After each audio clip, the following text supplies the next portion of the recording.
Hi, my name is Celia Brown. I'm the Regional Advocacy Specialist for the New York State Office of Mental Health. I'm also a member of the Center for Practice Innovation Stakeholders Board. Today I'm going to provide you with an introduction to peer services in New York State. Our learning objectives are understanding what peer specialists do, recognizing the benefits of involving peer specialists, summarizing how behavioral health organizations utilize peer specialists, and recognizing the importance of providing supervision to peer specialists. So how did this all start?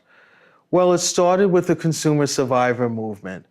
The psychiatric survivors movement, more broadly known as the consumer survivor ex-patient movement, is a diverse association of individuals who either currently access mental health services known as consumers or service users, or who are survivors or interventions by psychiatry, or who are ex-patients of mental health services. The psychiatric survivors movement arose out of the civil rights movement of the late 1960s and early 1970s, and the personal histories of psychiatric abuse experienced by some ex-patients. The key text in the intellectual development of the survivor movement, at least in the USA, was Judy Chamberlain's 1978 book, On Our Own, Patient-Controlled Alternatives to the Mental Health System. Judy was an ex-patient and co-founder of the Mental Patients Liberation Front. The values reflected in the movement have evolved over time and can be found in the principles of recovery today, and one of the foundations of recovery is peer support. So what is a peer specialist? Peer specialists are current or former recipients of mental health services who work as paraprofessionals providing direct services to recipients in emergency, inpatient, outpatient, community support programs, and residential settings. A peer specialist is an individual with lived recovery experience who has been trained and certified to help their peers gain hope and move forward in their recovery. So what is the role of peer specialist? It's building trust, sharing common experiences. It's identifying specific individual strategies for coping, healing, and growth. Providing benefits, counseling, and assisting peers in obtaining benefits. Convening and facilitating self-help groups and activities. Providing individual and system advocacy. And the most important goal is teaching people how to advocate for themselves. Helping peers create individual service plans based on recovery goals, using the WRAP plan, Wellness Recovery Action Plan, and other recovery-oriented tools to address wellness and challenges. Educating the treatment team on peer support perspectives. And finally, it provides linkages and referrals to services including mental health, medical, housing, employment, and education.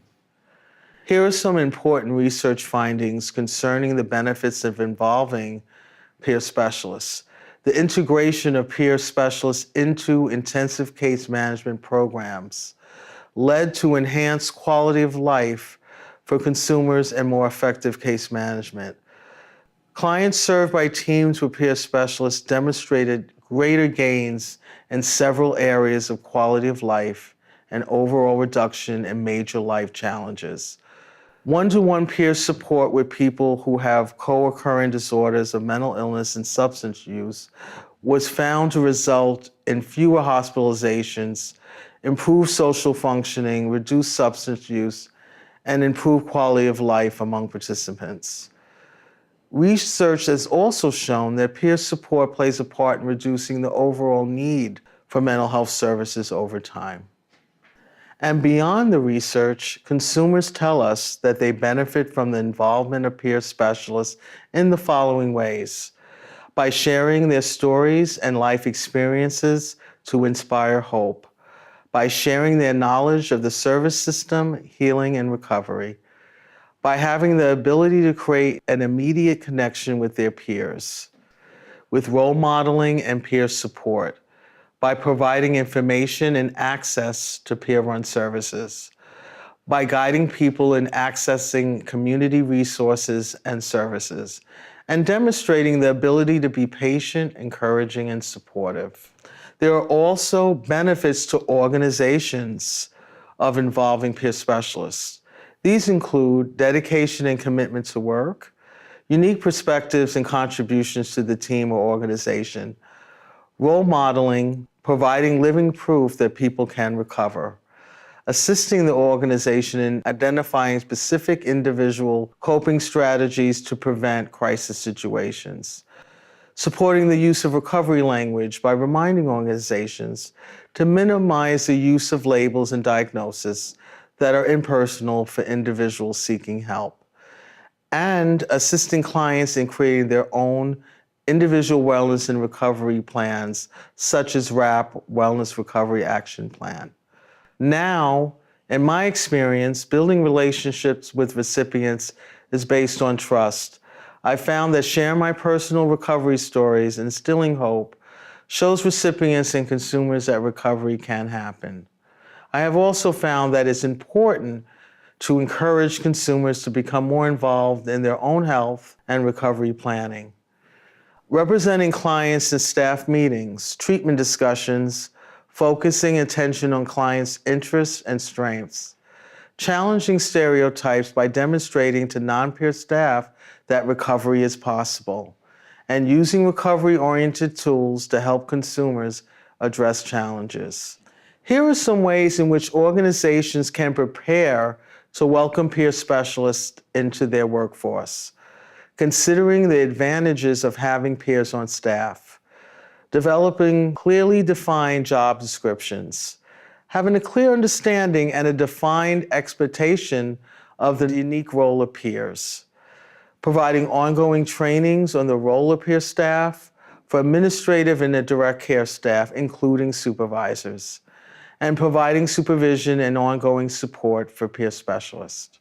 The hiring process includes developing an interviewing process, understanding how the Americans with Disabilities Act applies to the candidate's disclosure of his or her lived experience, recruiting peers from peer specialist training programs, peer-run services, email list, or job boards, ensuring that individuals have peer specialist certification or have completed a peer specialist training program in New York State, having work or volunteer experience in the human services field, and requiring experience as recipient of mental health services and demonstrating insight into their personal lived experience of recovery. Here are the building blocks to peer supervision. Supervision provided by peers or non-peers should be supportive and have a problem-solving approach. Supervision supports the active involvement of the peer specialist as a member of the team.